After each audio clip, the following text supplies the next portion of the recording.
E aí galera, tudo bem? Eu sou Eduardo Braz e você está no canal Fácil Teologia.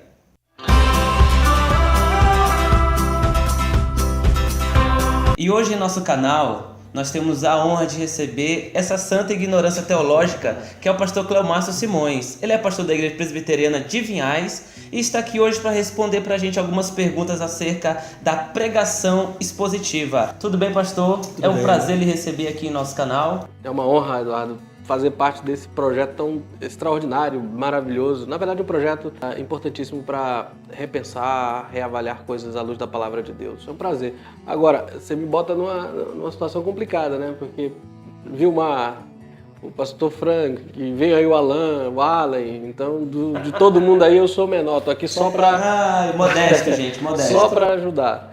Então vamos para a primeira pergunta? Ok, manda ver. Preparado? Preparado, você que manda. Então vamos lá, pastor. O que é pregação expositiva? Eduardo, quando a gente pensa em pregação expositiva, a gente sempre pensa no método homilético. Então, quem estudou num seminário aprendeu que existe pregação temática, pregação textual, pregação expositiva. Em alguns lugares, pregação expositiva é definido pela quantidade de versos que a gente usa, enquanto textual sempre é um verso pequeno e temático é um sermão que você aborda um tema específico. Ainda que essas categorias sejam realmente interessantes, pregação expositiva não é uma categoria ou um método de pregação. Pregação expositiva é uma filosofia de ministério, uma filosofia que nasce de uma perspectiva muito simples. O pregador entende que a Bíblia é palavra de Deus e que ela foi escrita em um contexto específico, para um grupo específico, mas que suas verdades transcendem esse tempo. Então a pregação expositiva nada mais é do que a exposição do texto bíblico, levando em consideração todo o seu contexto histórico, cultural, aplicando isso para a vida dos ouvintes modernos.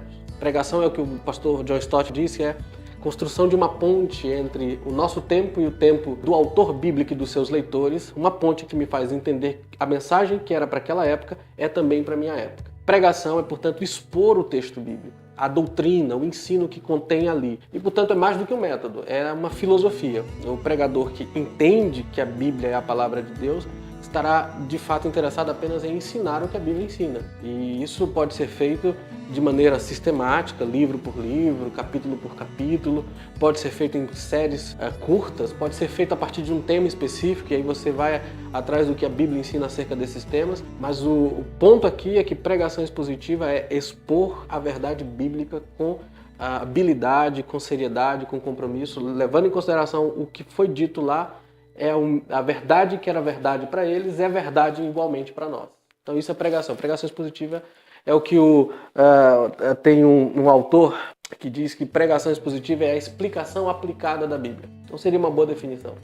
Então, baseado nessa sua definição, eu queria que o senhor dissesse pra gente qual a importância da pregação expositiva. Essa é uma pergunta muito boa, porque a gente precisa pensar no que a Bíblia mesmo diz acerca da pregação. Quando você, por exemplo, vai perceber a Escritura, olhar a Escritura sobre como pessoas são levadas a Cristo, você percebe que elas são levadas pela pregação. É o Evangelho que é pregado, a verdade que é pregada. Paulo diz em Romanos 10 que a fé vem pela pregação e a pregação pela palavra de Deus. Algumas versões traduzem vem pelo ouvir, mas a ideia é de que a pregação do Evangelho, a pregação da verdade leva pessoas à fé em Jesus Cristo. Então não há como salvar vidas, não há como a salvação ser lançada, levada a pessoas que estão perdidas sem a pregação. A pregação é central, ela é importante. Evangelizar é pregar. Tem um pessoal que diz assim, citando uma frase que dizem que é de Francisco de Assis, mas provavelmente nem ele disse isso. Ele diz assim, pregue o Evangelho, se preciso for, use palavras.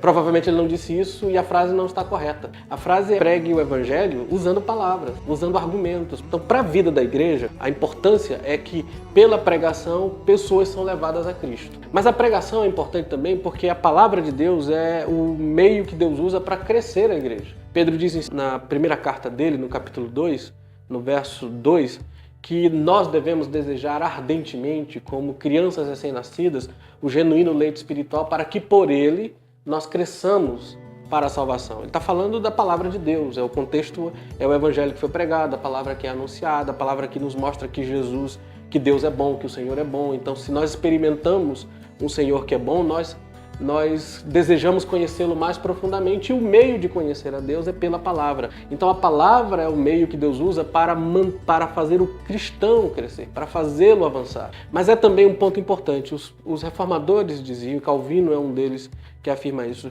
que Cristo governa a sua igreja pela sua palavra. Então, a igreja ela surge pela pregação, ela cresce pela pregação e ela é sustentada e mantida pela pregação. Ela é preservada na sua natureza pela pregação. A negligência da pregação, ela pode arruinar a vida da igreja. E a pregação é importante por mais um fator. Quando Paulo estava escrevendo a sua última carta a Timóteo, ele diz o seguinte: toda a escritura é inspirada e útil. Ele diz duas coisas sobre a Bíblia. A Bíblia vem de Deus, ela é soprada por Deus, ou seja, o que estava na mente de Deus se tornou real para nós pelas palavras de Deus. E porque ela vem de Deus, consequentemente, ela tem eficácia para produzir dois efeitos. Nas duas primeiras palavras que ele usa, que é repreender e corrigir, quando ele usa, ele usa duas palavras para falar da mente. Então a palavra de Deus muda o meu modo de pensar, minhas convicções. E depois ele usa mais duas palavras que trabalham conduta, quando ele fala corrigir e educar na justiça. Então a palavra é útil para o ensino e para a repreensão, ou seja, ensinar a verdade e mostrar o erro que você deve evitar. E ao mesmo tempo ela afeta o comportamento, porque diz o tipo de conduta errada que eu estava praticando, ela me repreende disso e ao mesmo tempo me mostra o caminho correto, a educação na justiça. Então a Bíblia, ela é eficaz e poderosa para transformar minhas convicções e, consequentemente, minha conduta, meu comportamento. Por isso é que é importante a pregação. Porque se a Bíblia tem esse poder, e ela tem de fato, então o que eu preciso oferecer para a igreja, para fazer com que ela tenha uma mentalidade robusta, com um comportamento transformado, é a pregação. Não é à toa que logo depois de dizer isso acerca da Bíblia, o apóstolo diz assim: eu rogo a você, diante de Deus e de Jesus Cristo e do seu reino, Jesus que virá julgar os vivos e os mortos, prega a palavra. Logo depois de dizer que a palavra faz tudo isso, ele dá um imperativo presente forte. Pregue o tempo inteiro a palavra. Então a pregação bíblica, o compromisso com a pregação, flui de minhas convicções da autoridade e poder da Bíblia. Talvez por isso, Eduardo, é que quando você vê ministérios em que a pregação é negligenciada, o que está por trás disso é uma incredulidade quanto ao poder da palavra. Na prática, talvez no discurso, os pregadores digam: não, para mim a Bíblia é a única regra de fé e prática. Mas na prática, na forma de exercer seu ministério, eles mostram uma inadequação e uma incredulidade quanto ao poder da Bíblia. Porque se você crê que a Bíblia tem esse poder, que de fato ela diz ter, então o que você vai fazer é dar essa palavra para os seus ouvintes. Então, pastor, a terceira pergunta, eu acredito que até o senhor já disse algumas coisas aí nessa sua fala, mas eu queria lhe perguntar por que nós devemos pregar expositivamente. E nesse porquê devemos pregar expositivamente, eu também queria que o senhor falasse por que muitas igrejas, muitos pastores, infelizmente, também não pregam expositivamente. Nós devemos pregar expositivamente, principalmente porque a palavra, como eu disse, tem esse poder de transformar vidas, levar pessoas a Cristo, produzir crescimento e sustentar e manter a igreja. Então ela deve ser pregada porque ela faz isso, a Bíblia faz isso. Então a pregação expositiva, ela, como eu disse, não é um método, mas uma filosofia que nasce da minha convicção de que a Bíblia é a palavra de Deus. Então por isso ela deve ser pregada, porque ela produz esses efeitos na igreja, porque ela produz esses efeitos na vida das pessoas. Mas ela deve ser pregada também porque Deus decidiu se revelar assim. Esse é um outro ponto. Como é que Deus decidiu revelar-se na sua palavra? Ele se revelou em livros. Livros que têm começo, meio e fim. Livros que têm histórias, livros que têm poesias, cânticos, músicas, livros que têm doutrina. E tudo o que está na Bíblia, Deus me deu para a minha vida e para a vida do meu rebanho. Então eu não posso agir como se eu fosse muito mais sábio do que Deus para dizer o que deve ou não deve ser pregado na Bíblia. Porque se está aqui, é porque Deus quis dar para nós. É evidente que existem coisas mais difíceis, é evidente que existem doutrinas mais complicadas que precisam de um pouco mais de cuidado, mas a Bíblia me diz, em Deuteronômio 29, que as coisas reveladas são para mim e para os meus filhos e para o povo de Deus. Então, eu devo pregar expositivamente Porque Deus me deu a palavra dele e tudo que eu preciso saber acerca dele, da salvação e da minha vida está aqui. Agora, eu devo pregar expositivamente porque eu devo também me adequar ao método que Deus decidiu se revelar em livros. Livros têm temas. Todos os livros da Bíblia têm um assunto. Os assuntos formam uma unidade com os demais livros e apresentam para nós a beleza de Cristo, a grandeza da salvação. Então, se Deus decidiu se revelar em livros, é porque Ele quer que eu estude os livros do começo, meio e fim. Tem mais. Deus não decidiu se revelar para nós como naquela caixinha de promessas que alguns crentes gostam. Então, muitos pregadores pregam como se fosse caixinha de promessa. Para não, Jeová, fala mesmo! Vamos ver que verso eu vou pregar domingo agora. Esse verso aqui é muito bonito, dá para dividir em 3 pontos, vai ser muito fácil pregar nesse fim de semana. Não, Deus decidiu se revelar em livros que têm começo, meio e fim, e em textos que são densos e difíceis e em textos que são fáceis. A minha tarefa, como Paulo diz em Tito, capítulo 1, verso 7, a minha tarefa como despenseiro da casa de Deus, como mordomo da casa de Deus, como pastor da igreja, é dar tudo o que Deus quis que fosse dado à igreja. Com sabedoria, na medida certa e com paciência, como diz Paulo a Timóteo, pregando a palavra com doutrina e paciência. Então é por isso que deve ser pregado expositivamente. Pela natureza da Bíblia, como ela é e como Deus se revelou, e pelo poder que a Bíblia possui para produzir transformação. A pregação, ela é essencial, ela não é secundária. Ela não é um detalhe na vida da igreja, ela é o detalhe central. A tarefa principal do pastor é a pregação, não é a única. Ele tem outras funções, ele aconselha, que é uma aplicação da palavra de Deus à vida dos seus ouvintes, ele ajuda a administração da igreja com os pastores, ele visita ovelhas, que é um método também de aplicar a Bíblia para a vida das ovelhas na visita ao lar. Mas a principal tarefa é pregar. E por que é isso?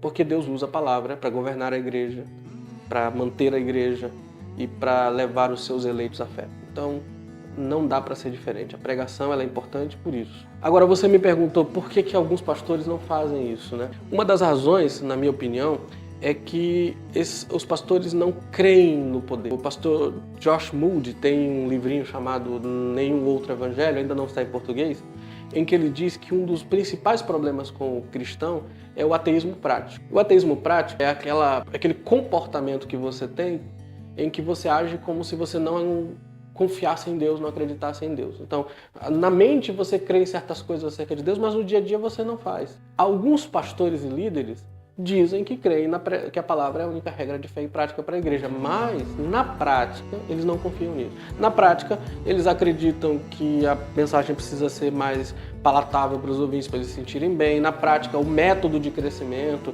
qualquer que seja ele, rede ministerial, células, ele tem mais eficácia para produzir o crescimento e a manutenção da igreja. Então, acaba se confiando em várias outras coisas, menos na palavra. É sempre a palavra e mais alguma coisa. Né? Exato. Ou melhor, é mais alguma coisa e a palavra. É bem pior do que eu pensava. Essa coisa é importante, a palavra ainda fica em segundo plano. E isso se vê pela dedicação à pregação, ao estudo, pelo tempo que é dado nos cultos ao sermão. Em muitas igrejas o tempo ao sermão é curto. O tempo que é dado à pregação é secundário, é meio sem importância. Isso a gente vê muito em aniversário de igrejas, né? Você vai pregar em alguns aniversários, aí você tem música, apresentação, em algumas igrejas coreografia, faz um monte de coisa no culto. Quando dá 10 horas. 10 horas, é hora da pregação. 10 minutos, o pastor, pobre coitado, olha para o seu sermão e pensa: o que eu vou fazer agora? Isso mostra o quanto a pregação realmente não é central para a vida. Mas quem nunca viu isso, né? acontece em muitas igrejas. Então, é um detalhe para muitos pastores, para muitos líderes, por causa dessa convicção quanto ao poder da palavra. Eu vou ter uma preocupação maior com a pregação quando minha convicção sobre o poder da Escritura for mais forte e sólida. E todas as igrejas que conheço em que seriamente têm se dedicado à pregação da palavra, o resultado foi igrejas crescentes, pujantes, fortes, poderosas. Só para dar um exemplo, o pastor W.A. Criswell, um pastor batista lá do sul dos Estados Unidos, foi convidado para pastorear a igreja de Dallas, a primeira igreja batista de Dallas. E o conselho perguntou qual era o projeto dele para a igreja. E ele disse: meu projeto é simples, eu vou começar em Gênesis e vou até Apocalipse. E aí Muito simples esse projeto, né? E um dos membros lá da liderança que estava escolhendo o pastor disse, mas pastor, eu acho que isso não vai dar certo. Porque quem é que vem aqui à noite, num domingo à noite, ouvir o senhor pregar em Abacuque? E ele disse, esse seria o compromisso dele e seria assim. A igreja aceitou, o conselho permaneceu e ele fez exatamente isso. Inclusive, seus sermões foram editados e são vendidos ainda hoje. Ele pregou a Bíblia inteira. O resultado é que a igreja dele, a igreja de Dallas, se tornou uma das maiores igrejas batistas do mundo, por causa da pregação expositiva, da pregação bíblica, sequencial, livro por livro. O poder de Deus, na palavra de Deus, transformando as pessoas. Então, eu sei que existem líderes que têm amor, paixão, desejo de ver sua igreja crescer, mas quando negligenciam a pregação, estão negligenciando o principal meio que Deus usa para manter e fazer sua igreja crescer. É uma pena.